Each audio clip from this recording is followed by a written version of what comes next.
The UN Security Council has examined the case of U.S. missile experiments at a meeting called Russia and China Request. Russia and China demanded a meeting of Security Council on Thursday to consider the expansion of American missiles and the installation program jointly for the Middle Range. In the United Nations, the permanent envoy of Russia, MTRI Polymerization, addressed the Security Council meeting, saying the United States is violating the Confederate of nuclear weapons shortages for a long period of time. As a result of the United States' geological approach, the world has reached a near-end race, he said.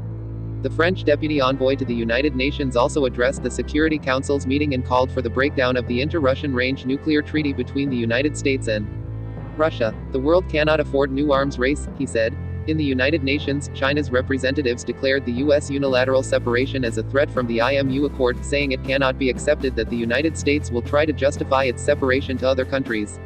In the Security Council meeting, some European countries, including the countries, even Belgium, have also expressed their deepest concern about the U.S. unilateral separation of the IMF and the possible intensity of arms racing in the world.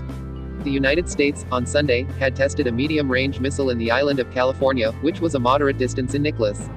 In the United States, it is the first such experience that is going to be a medium-range missile.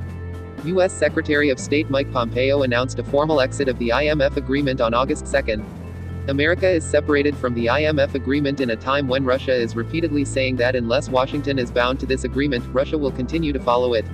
America and Soviet Union signed in 1900 years of nuclear missiles, which resulted in a reduction in the middle-range atomic state. With this agreement, Washington and Moscow did not have the right to install the Black Stick and cruise missiles in Europe.